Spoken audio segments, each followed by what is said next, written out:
Yang pertama ada 580 anggota DPR periode 2024-2029 yang baru saja dilantik pada 1 Oktober lalu. Bakal mendapat tunjangan rumah bernilai fantastis sekitar 50 juta rupiah per bulan. Pasalnya, para legislator Senayan itu sudah tidak lagi mendapatkan tunjangan atau mendapatkan rumah. Keputusan ini tertuang secara resmi melalui surat Sekretariat Jenderal DPR tanggal 25 September 2024. DPR beralasan rumah dinas yang ada sudah tidak layak huni.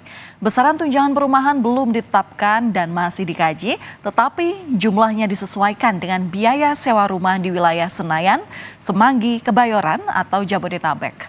Harga sewa rumah di wilayah ini dalam kisaran 500 juta hingga 900 juta per tahun. Nantinya tunjangan perumahan masuk ke dalam komponen gaji yang diterima per bulan. Keluhan yang utama sebenarnya di samping bocoran dan kerusakan plumbing dan juga saluran, macetnya saluran gitu ya. Hal lain lagi tambahan mungkin ini juga yang sulit diselesaikan yaitu masalah banyaknya tikus dan yang paling parah adalah berkaitan dengan rayap, kerusakan-kerusakan di bangunan di isi bangunan yang isinya dari kayu pasti rusak dalam waktu jangka tertentu. Nah, ini yang sudah kami laporkan kepada pimpinan DPR dan waktu itu sudah dilakukan juga rapat konsultasi dengan fraksi-fraksi sehingga di tanggal 24 kemarin diputuskan dan disepakati untuk kedepannya akan diberikan dalam bentuk tunjangan. Sekjen DPR mengecek rumah dinas anggota Dewan di Kalibata, Jakarta Selatan yang dianggap sudah tak layak. Menurutnya setiap hari ada 15 laporan keluhan yang masuk terkait kondisi rumah dinas DPR melalui aplikasi pelayan rumah jabatan anggota Kalibata. Sementara Ketua DPR Puan Maharani menyatakan tunjangan perumahan merupakan hak bagi anggota Dewan termasuk bagi mereka yang sudah memiliki rumah pribadi. Setiap anggota itu kan mempunyai juga